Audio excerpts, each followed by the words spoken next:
Hey, you know how foods can taste sweet, salty, sour, and bitter? Or like umami, if you're fancy? Yeah, so those are the things that influence taste, but living life to just taste would be kinda lame, because flavor is different from taste. Now, you may be asking, aren't flavor and taste synonyms? And no, they're actually very different. Okay, not that much different, but they're different. They're different things. On your tongue, you've got these things called papillae, alright? And inside of them, you've got taste buds. The bumps aren't the taste buds, they're the papillae. The papillae have the taste buds. Everybody gets that wrong, but whatever, alright? The outward-facing parts of the taste buds are called the taste pores. They're basically just chemical detectors, nothing else. Now, they come in 5 varieties, which I actually said earlier. You've got sweet, salty, sour, bitter, and umami. Now, sweet, salty, sour, and bitter are all pretty self-explanatory. But if you don't know, umami means a savory, meaty flavor, and was discovered by this guy named Kikune Ikeda. Sorry if I'm messing that up, but that one was discovered a while after all the other ones were figured out. And I assume that's probably why most people don't know about umami. Nobody ever made a good English equivalent, so now we're kind of stuck with umami as the official name, even in English. So those, right there, all of them are the official taste. There aren't any other ones. Okay, but that seems wrong, right? There's definitely other ones, like spiciness, or, I don't know, does crunchy count? No, it doesn't. That's the thing. That's the point of this video, alright? Flavor and taste are different things. You see, spicy is a flavor. Now, taste, for the most part, is objective. We can take a look at the chemicals in a food and qualitatively say, with zero bias, how salty or sweet or whatever it is. And there's some other weird stuff that we can't quite explain how it's going to taste. Like, for some people, cilantro tastes like soap, but I'll get to that later. Everything else, everything that isn't one of these 5, have to do with flavor perception. As I said earlier, things like spicy aren't actually a taste, but they do influence the flavor of a food. So there's actually other things that can influence your flavor perception that don't really make any sense. Spiciness is at least detected by your mouth, but sometimes the entire perceived flavor is not only false, but not even decided by your tongue. Here, check this out. Here's a clip from ABC News, where they show off the effect that just the color of food has on its flavor. Now, the Jell-O they're making is lemon flavored, but they're dyeing it different colors like red and blue, and that doesn't have any influence on the taste. However, when a person sees red Jell-O, they don't think of lemons. Shouldn't be a problem, since our senses of taste are so reliable, we can just tell when something tastes off, right? All right, here we go, guys. First, our tiniest taster. What does it taste like? Like strawberry, I think. Watermelon, mixed with strawberry, apple, and this tastes like lemon. Sweet, it could be strawberry, but definitely cherry. What's going on here?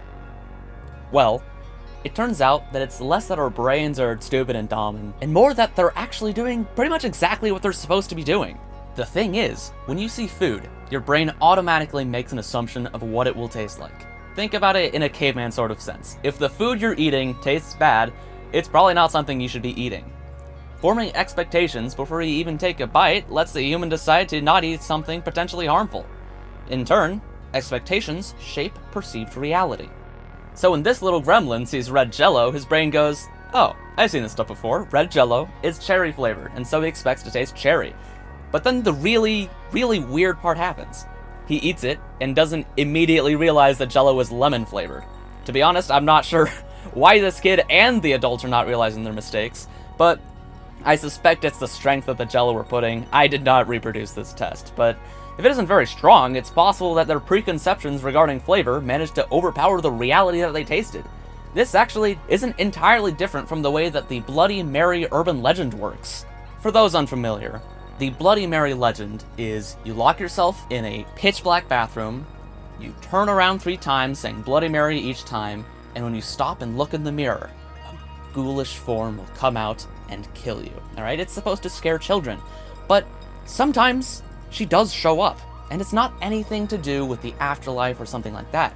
Rather, since a ghoul is supposed to appear in the bathroom mirror when you finish the summoning ritual, you expect to see one. However, none appears. But since there's so little information about your environment that your sense of vision can receive from a dark bathroom, your brain assumes that what it thinks will happen is happening. Bloody Mary really lives by, I think, therefore I am. Or I guess, you think, therefore I am? There is actually a culinary equivalent to Bloody Mary, but real, with real physical impacts. Chinese restaurant syndrome, or MSG symptom complex, is a group of symptoms that stem from eating MSG, monosodium glutamate. It is normal for people to be allergic to additives in food, so it makes sense. However, the amount of people that experience a negative reaction to MSG are far above the amount of people that should be allergic to it, or even are. In fact, the stuff is, for the most part, completely harmless. Now, the reason that MSG gives people this effect actually stems from fake news, of all things. Through a series of false headlines, janky studies, and lying publications, newspapers got to sell more copies than ever by lying to the public about Chinese food. Chinese restaurants in the USA often use MSG, and this was very important to their rumors.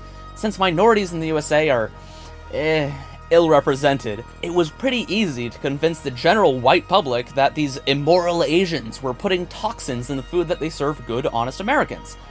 Truly, all that MSG actually does is boost the umami content of foods. This umami flavor is very common and important for many East Asian dishes, and boosting the umami content is a great way to increase the Asian takeout taste.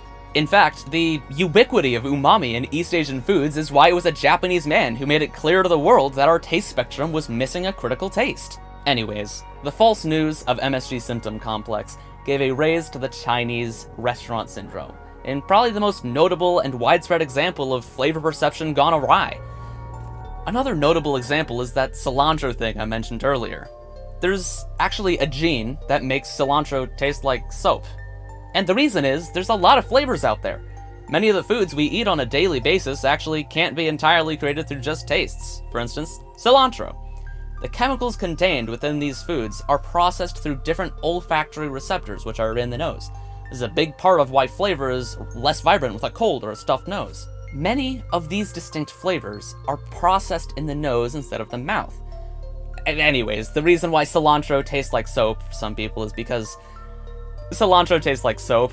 Seriously, next time you, assuming you don't have the gene, use cilantro in cooking, take a bite of cilantro and think about soap. Yeah, that's soap flavor. It's literally one of the main chemicals in cilantro's flavor profile.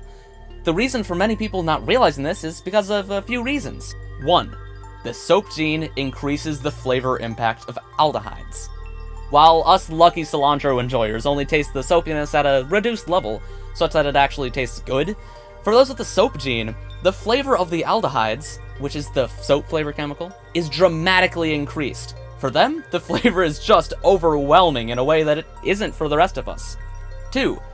The people, they're just used to it. For people from cultures that use a lot of cilantro, even having the cilantro soap gene doesn't really avert them that much. It's just a typical part of their daily food intake, and they're used to the taste.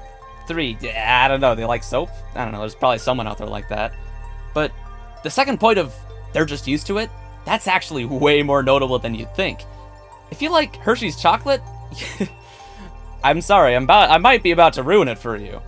Check this out. In this great video by Adam Ragusia, he goes over another big cultural EU flavor, and that's the fact that great many people from other parts of the world, the Hershey bar tastes like vomit. Not figurative vomit, but literal, actual human sick. Now, his video is more about the history of the choices that caused that bar flavor, and if that sounds interesting to you, please go check out his video. There's a link in the description, and hopefully another in the top right corner, but to paraphrase, it's because milk chocolate made by Hershey's and other American chocolates uses a unique method to prepare the milk, which produces sour milk, which is unlike the milk used in other countries and their milk chocolate. This sour milk contains butyric acid, which is the acid in your stomach, and since most other chocolates contain zero butyric acid, people used to this acidless flavor find that Hershey's tastes of vomit. Additionally, things like spiciness and mintiness are perceived through sensors in your mouth, but not your tongue. These sensors check for capsaicin and menthol, responsible for spiciness and mintiness, respectively. Since these flavors are perceived in the mouth, you should be able to taste them fully without your sense of smell. But real quick, I'd like to get back to talking about the non-chemical factors in flavor perception, the more mental part of the food experience. Look at this image. Okay, now this image. Now, you've probably noticed that one of them was arranged better than the other. Such things shouldn't have any influence on the flavor of the dish.